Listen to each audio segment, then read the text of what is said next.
नमस्कार, आप देख रहे हैं न्यूज़ वन इंडिया। मैं हूं आपके साथ ऋतु तोमर। बुलेटिन की शुरुआत करेंगे बड़ी खबर के साथ, जो कि गोरखपुर से है। महाशिवरात्रि पर सीएम योगी ने पूजा अर्चना की। गोरखपुर में सीएम योगी आदित्यनाथ ने भगवान शिव की पूजा की। पीपीगंज में भरोइया शिव मंदिर पहुंचकर मुख्यमंत्री योगी आदित्यनाथ ने शिवरात्रि के अवसर पर पूजा अर्चना की। तो गोरखपुर पहुंचे मुख्यमंत्री योगी आदित्यनाथ, जहां पर जाकर महाशिवरात्रि के अवसर पर मुख्यमंत्री योगी आदित्यनाथ ने भगवान शिव की पूजा अर्चना की, जलाभिषेक किया। पीपीगंज के भरोइया शिव मंदिर पहुंचकर मुख्यमंत्री योगी आदित्यनाथ ने पूजा अर्चना की और दर्शन किए, भगवान शिव का आशीर्वाद दिया, जिसकी तस्वीरें फिलहाल हम आपको दिखा रहे हैं उसी वक्त की, उसी दौरान की। तो पीपीगंज के भरोइया शिव मंदिर पहुंचकर मुख्यमंत्री योगी आदित्यनाथ ने भगवान शिव पर जलाभिषेक किया, पूजा अर्चना की, फूलमाला अर्पित की और साथ ही भगवान शिव से आशीर्वाद मांगा। एक्सक्लूसिव तस्वीरें इस वक्त न्यूज़ वन इंडिया की टीवी स्क्रीन पर। तो गोरखपुर के पीपीगंज में भरोइया शिव मंदिर की ये तस्वीरें हैं, जहां पर मुख्यमंत्री योगी आदित्यनाथ ने भगवान शिव पर जलाभिषेक किया, पुष्पमाला अर्पित की और साथ ही पूजा अर्चना की।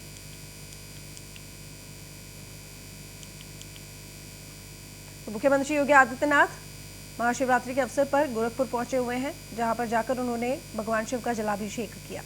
तो उसी दौरान की, उसी वक्त की तस्वीरें। अक्सर जब भी इस तरह से कोई भी त्योहार या पर्व होता है तो मुख्यमंत्री योगी आदित्यनाथ खासकर गोरखपुर पहुंचते हैं और वहां जाकर उस त्योहार के मद्देनजर पूजा अर्चना करते हैं। और इसी तरह से गोरखपुर में आज भी पहुंचे महाशिवरात्रि के अवसर पर और पीपीगंज में भरोइया शिव मंदिर पहुंचकर पूजा अर्चना की।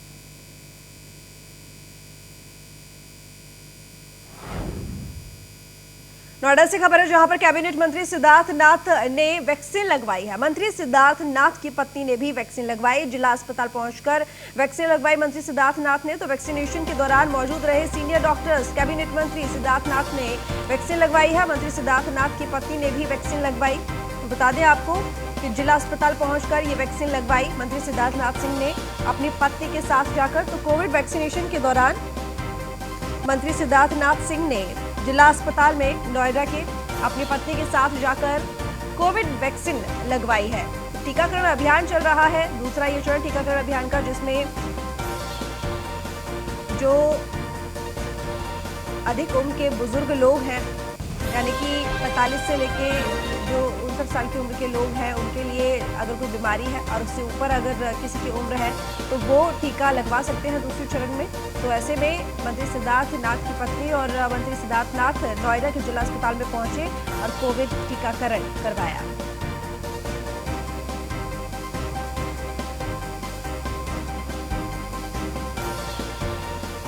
लखनऊ से खबर, जहां पर पूर्व आईएएस अफसरों की किसानों से अपील। किसानों से आंदोलन खत्म करने की अपील। पूर्व आईएएस अफसरों की आंदोलन से आम लोगों को परेशानी हो रही है। नए कृषि कानून से किसानों को बड़े फायदे होंगे।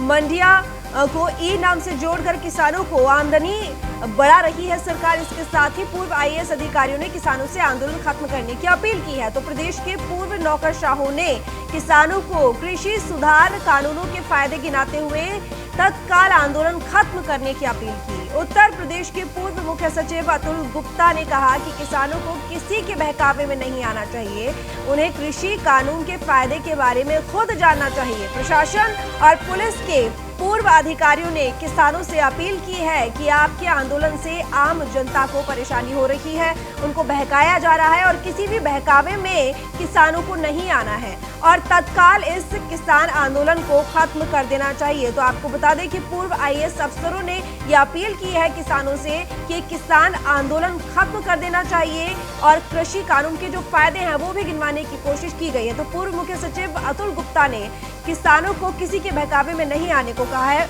एसके वाजपेयी इस वक्त हमारे साथ जुड़े हुए, ज्यादा जानकारी के साथ संवाददाता एसके। जिस तरीके से किसान आंदोलन जोरों पर है और लगातार देखा जा रहा है कि महापंचायतों के दौर के साथ साथ और भी ज्यादा मजबूत होता जा रहा है, ऐसे में उत्तर प्रदेश के पूर्व मुख्य सचिव अतुल गुप्ता आगे आए। उन्होंने किसानों से अपील की है कि किसी के बहकावे में आने की जरूरत नहीं है और सरकार ने बहुत अच्छा फैसला लिया है जिससे किसानों की आमदनी बढ़ सकती है। बिल्कुल निश्चित तौर पर हम देखें, उत्तर प्रदेश के पूर्व आईएएस और आईपीएस अफसरों ने किसानों को एक पत्र लिखा है। पत्र के माध्यम से ये बताने की कोशिश की गई है कि कृषि कानून किस तरीके से उनके फायदे में है और जो भी भ्रम उनको लेकर है, जिसको लेकर किसान प्रदर्शन कर रहे हैं, उन भ्रम को भी इस पत्र के जरिए दूर करने की कोशिश की गई है। एमएसपी के जरिए अपनी बात रखने की कोशिश की गई है, जिसमें अगर हम देखें तो पूर्व मुख्य सचिव अतुल गुप्ता हैं, सेवानिवृत्त आईएएस अधिकारी सुमेध ओझा हैं, उसके अलावा पूर्व पुलिस महानिदेशक सुखलाल भी हैं, जिन्होंने पत्र लिखा है। साथ ही साथ में भारतीय किसान मंच के देवेंद्र तिवारी भी हैं, जिन्होंने अपने इस पत्र पर साइन किए हैं और साथ ही साथ किसानों से मांग की है कि वो किसी भी भ्रम में ना आए। जो उनके अंदर भ्रम की स्थिति है, सरकार उन सारी चीजों को दूर कर रही है और पूरी तरीके से बिल को पढ़े और बिना भ्रम के ये इस आंदोलन को खत्म करें। साथ ही साथ ये भी अपील की है कि जो किसान इस तरीके से आंदोलन कर रहे हैं, उनके आंदोलन से आम लोगों को परेशानी हो रही है, तो कहीं ना कहीं इस आंदोलन को खत्म करना चाहिए और जो भ्रम है उसको दूर करना चाहिए। तो हम कहें कि पूर्व ये अधिकारी हैं जो कहीं ना कहीं सरकार के जो वायदे थे, उन सारी चीजों को इस पत्र के माध्यम से बताने की कोशिश की गई और किसानों के भ्रम को दूर करने की कोशिश की। अब ये देखना महत्वपूर्ण होगा कि पूर्व आईएएस और आईपीएस अधिकारियों के इस पत्र से किसानों के आंदोलन पर क्या फर्क पड़ता है। जी चलिए, बहुत शुक्रिया आपको तमाम जानकारी के लिए। इसके तो दिल्ली के शाहीन बाग में यूपी एसटीएफ का छापा, बड़ी खबर। दिल्ली के शाहीन बाग में यूपी एसटीएफ का छापा, पीएफआई के शाहीन बाग दफ्तर पर एसटीएफ का छापा पड़ा है। तो इस वक्त की बड़ी खबर आपको बता रहे हैं, दिल्ली के शाहीन बाग में यूपी एसटीएफ ने छापा मारा। पीएफआई के शाहीन बाग दफ्तर पर एसटीएफ ने ये छापेमारी की कार्रवाई की है।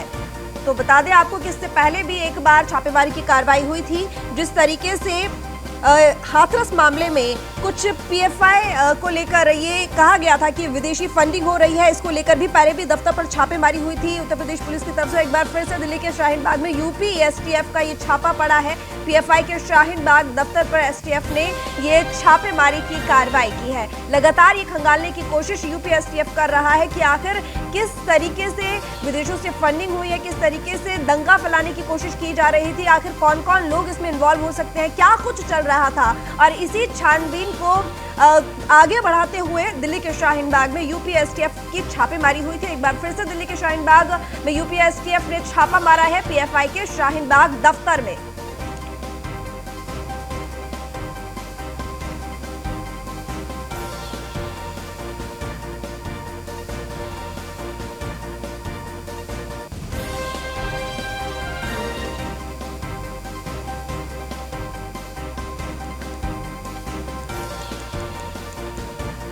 बता दें आपको, पीएफआई के शाहीन बाग दफ्तर पर एसटीएफ ने छापेमारी की, यूपी एसटीएफ ने छापेमारी की है इस सिलसिले में, क्योंकि जब आपको बता दें कि हाथरस मामले को लेकर लगातार ये चीजें सामने आई थी कि दंगा फैलाने की कोशिश की जा रही थी, विदेशी फंडिंग हो रही थी, जिसके तार सीधा जाकर शाहीन बाग में पीएफआई के दफ्तर से जुड़े और इसको लेकर पहले भी छापेमारी हुई। एक बार फिर से ये छापेमारी दिल्ली के शाहीन बाग में यूपी एसटीएफ की और पीएफआई के शाहीन बाग दफ्तर पर एसटीएफ ने ये छापेमारी की कार्रवाई की है। बहरहाल ये देखने वाली बात होगी कि अब दोबारा से अगर छापेमारी हुई है तो आखिर किस वजह से हुई है। लगातार हम आपको एक एक अपडेट देंगे इस खबर से जुड़े, लेकिन फिलहाल आपको बता दें कि यूपी एसटीएफ ने दिल्ली के शाहीन बाग में पीएफआई दफ्तर पर छापेमारी की है। इससे पहले भी एक बार छापेमारी कर चुकी है एसटीएफ, लेकिन एक बार फिर से यहां पर पीएफआई के दफ्तर पर एसटीएफ छापेमारी करने के लिए पहुंची है दोबारा से कार्रवाई करते हुए। और पहले भी ये बात कही गई थी कि कई बार ऐसा हुआ है कि जांच करते करते जो सारी कड़ियां हैं वो पीएफआई के शाहीन बाग में जो दफ्तर है वहां तक पहुंची है, जिसको लेकर पहले छापेमारी की गई थी और लगातार ये खंगालने की कोशिश की जा रही थी, ये जांच करने की कोशिश की जा रही थी कि आखिर किस तरीके से विदेशों से फंडिंग हो रही है, किस तरीके से ये पूरा का पूरा नेक्सस आखिर चल रहा है, कौन कौन लोग कहां से शामिल है, कौन से राज्यों से शामिल है, कौन से देशों से विदेशी फंडिंग हो रही है। और एक बार फिर से इसी कड़ी में यहां पर दिल्ली के शाहीन बाग में पीएफआई के दफ्तर पर यूपी एसटीएफ ने छापेमारी की। वहीं फिरोजाबाद में सपा नेता के बेटे का वीडियो वायरल हो रहा है। चलती गाड़ी पर पुशअप लगाने का वीडियो वायरल। सपा नेता कृष्ण मुरारी यादव का बेटा है उज्जवल यादव। वीडियो में चलती गाड़ी से बाहर निकलकर छत पर बैठ गया उज्जवल और बिना ड्राइवर के चलती गाड़ी पर उज्जवल यादव ने पुशअप्स भी लगाए। तो पुलिस ने वायरल वीडियो का गंभीरता से संज्ञान लिया। वीडियो के आधार पर ये गाड़ी का चालान किया गया है। जसराना इलाके के गांव फरीदा मिलावली का उज्जवल है। आपको बता दें कि चलती हुई गाड़ी है जिसमें ड्राइवर भी नहीं है। चलती हुई गाड़ी से उज्जवल बाहर निकला और उसके बाद गाड़ी की छत पर पुशअप्स लगाने लगा, जिसके बाद पुलिस ने इस वीडियो पर संज्ञान लिया और साथ ही चालान कर दिया। तो पुलिस ने फिलहाल इसका गंभीरता से संज्ञान में लेते हुए ट्रैफिक सब इंस्पेक्टर राम बाबू गौतम का कहना है कि इस नंबर की गाड़ी का चालान वीडियो के आधार पर कर दिया गया है। ये इस गाड़ी सपा के नेता कृष्ण मुरारी यादव की है, जो जसराना इलाके के गांव फरीदा मिलावली में रहते हैं, और ये उनका पुत्र है उज्जवल, जो कि गाड़ी चला रहा है, जिसका वीडियो हम आपको दिखा रहे हैं। लाल घेरे में आप देख सकते हैं ये गाड़ी है और गाड़ी के ऊपर उज्जवल पहले गाड़ी से बाहर निकलता है और अंदर देखिए कोई ड्राइवर नहीं है, खुद ही गाड़ी स्टार्ट करके छोड़ दी और एकदम गेट खोल के बाहर आता है और सीधा गाड़ी की रूफ पर ऊपर छत पर बैठ जाता है और थोड़ी ही देर में गाड़ी की छत पर ऊपर जाकर पुशअप लगाने लगता है। तो पुशअप्स लगाते हुए ये वीडियो सोशल मीडिया पर वायरल हो रहा है, जिस पर पुलिस ने संज्ञान लेते हुए इस गाड़ी का चालान कर दिया है और साथ ही ये जानकारी भी दी कि ये सपा नेता कृष्ण मुरारी यादव का बेटा है उज्जवल। ये एक वीडियो संज्ञान में आया है वायरल होते हुए, जिसमें एक युवक है जो अपनी स्कॉर्पियो गाड़ी पर अकेले सवार दिखाई दे रहा है और वो उसकी खिड़की खोल करके उसके छत पे जा कर के पुशअप करता हुआ दिख रहा है। हमने जानकारी किया तो ये हाईवे का है और इसमें हमारे ट्रैफिक सब इंस्पेक्टर ने एमबी एक्ट की सुसंगत धाराओं में उसका चालान किया है। करीब 2500 रुपये से के आसपास उसका चालान हुआ है। साथ ही साथ उस लड़के को और उसके पिता को बुलवाया भी गया है ताकि ऐसे लोगों को तायद किया जा सके, ऐसे लोगों को अच्छी तरह से उनको गाइड किया जा सके साथ में कि वो ऐसा काम ना करे। ये तमाम लोगों की ज़िंदगी के साथ खिलवाड़ साबित हो सकता है, तो इस तरह की भी कार्रवाई की जा रही है। साथ ही साथ ज़्यादा से ज़्यादा उसको चालान भी किया गया है।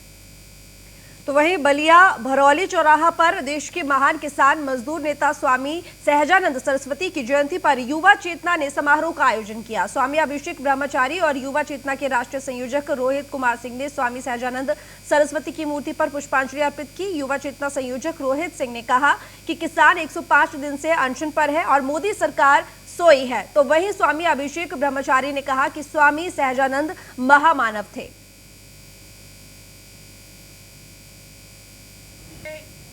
पिछले 105 दिनों से सरस्वती अमर रहे, स्वामी सहजानंद सरस्वती अमर रहे।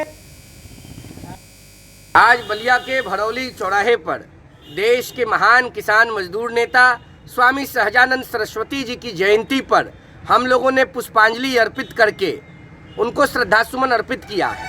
स्वामी जी देश में किसानों और मजदूरों को संगठित करने के लिए पूजे जाते हैं और आज भारत में किसान 105 दिनों से अनशन पर हैं देश की राजधानी के सीमा पर, और प्रधानमंत्री नरेंद्र मोदी जी बिल्कुल चिंतनशील नहीं हैं। इसलिए आज स्वामी जी के जयंती पर हम लोगों ने यह संकल्प लिया है कि किसानों के न्याय की लड़ाई में हम किसान भाइयों के साथ हैं और किसानों को उनका अधिकार दिला के रहेंगे। यही स्वामी सहजानंद सरस्वती को सच्ची श्रद्धांजलि होगी। गाजियाबाद से खबर, जहां पर बदमाशों में नहीं रहा पुलिस का खौफ। लोनी इलाके में घर में घुसकर लूटपाट की वारदात को अंजाम दिया। घर से स्कॉर्पियो, गहने और कैश लूट लेकर रफू चक्कर हुए बदमाश। छत के रास्ते से घर में घुसे थे ये बदमाश। तो आपको बता दें कि कोई खौफ, कोई डर नहीं बदमाशों में, और घर में छत के रास्ते से घुसे और चोरी की वारदात को अंजाम दिया। तो गाजियाबाद की खबर है, लोनी इलाके में घर में घुसकर लूटपाट की। घर से स्कॉर्पियो, गहने और कैश लूटकर रफू चक्कर हो गए बदमाश। तो छत के रास्ते घर में एंट्री की और उसके बाद गहने, कैश और स्कॉर्पियो, यानी कि घर में स्कॉर्पियो खड़ी थी, उसको लेकर भी फरार हो गए। तो पुलिस की कार्रवाई जारी। मामले में पुलिस जांच कर रही है, तलाश कर रही है चोरों की। तो घर की छत के रास्ते बदमाश घर में घुसे और उसके बाद घर में रखा तमाम सामान, कैश और इसके साथ ही गहने और घर में जो स्कॉर्पियो खड़ी हुई थी उसको लेकर रफू चक्कर हो गए। कानपुर से खबर, जहां पर टायर गोदाम में आपको बता दें कि वहां पर एक हादसा हो गया है और भीषण आग लगी है। तो टायर गोदाम में खड़े टैंकर में भीषण आग लगी और इसके साथ ही आग ने आसपास की फैक्ट्री को अपनी चपेट में ले लिया। भीषण आग में एक युवक गंभीर रूप से झुलस गया। कानपुर देहात के अकबरपुर कोतवाली क्षेत्र की ये घटना है।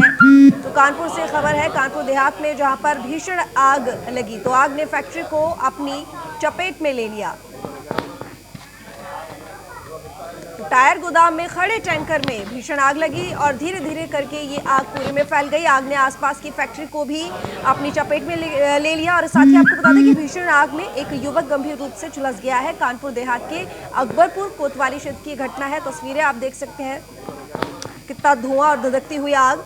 तो ये भीषण आग जो कि टैंकर में लगी और उसके बाद बढ़ते हुए पूरी फैक्ट्री में लग गई, जिसकी वजह से एक आदमी की भी झुलसकर मौत हो गई है।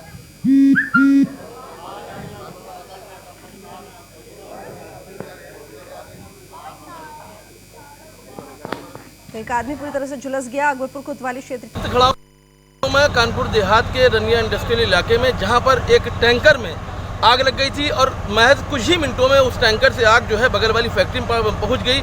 और जहां टायर का गोदाम था उस टायर गोदाम में आग लगी और उस टायर के गोदाम से आप देख सकते हैं बगल वाली फैक्ट्री में जो है आग लग गई है। आग ने इतना विकराल रूप ले लिया है, दमकल की तकरीबन 6 गाड़ियां जो है लगातार मशक्कत कर रही हैं, आग पर काबू पाने की कोशिश कर रही हैं, लेकिन फिलहाल जो है आग बढ़ती जा रही है। और अभी 2 लोग जो है इस आग से इंजर्ड बताए जा रहे हैं। 2 लोग जो जिनको हॉस्पिटलाइज किया गया है उनको भर्ती कराया गया है। इस आग से 2 लोग झुलसे हैं। फिलहाल जो है दमकल कर्मी लगातार प्रयास कर रहे हैं कि जितनी जल्दी हो सके आग पर काबू पाया जा सके।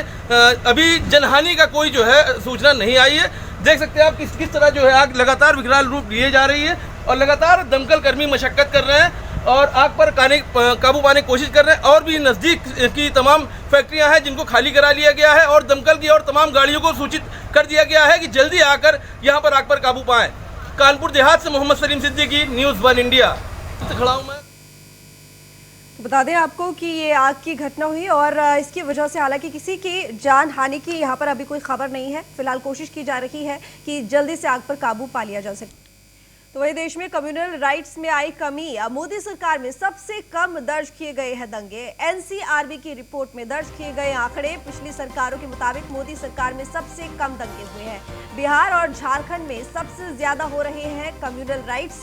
यूपी और महाराष्ट्र में कम्युनल राइट्स का रिकॉर्ड 0 दर्ज किया गया है। जहां जहां बीजेपी शासित राज्य है वहां कम्युनल राइट्स ना के बराबर हैं। एनसीआरबी की इस रिपोर्ट ने भी बीजेपी के बारे में कम्युनल सोच रखने वालों को झटका दे दिया है।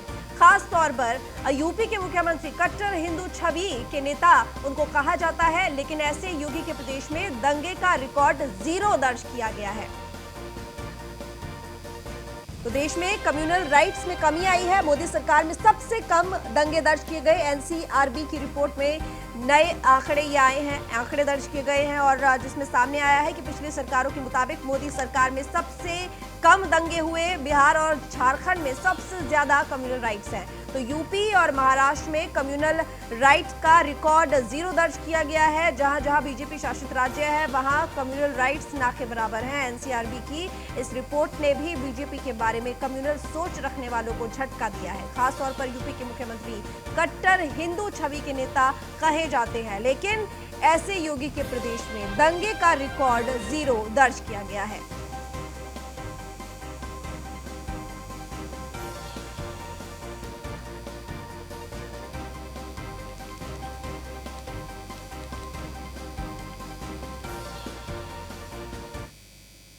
मुजफ्फरनगर से खबर, जहां पर मुजफ्फरनगर पुलिस और शराब तस्करों के बीच में मुठभेड़ हुई। मुठभेड़ में बदमाश मोनू के पैर में गोली लगी है। मुठभेड़ में सिपाही मनोज चौधरी भी गोली लगने से घायल हो गए हैं।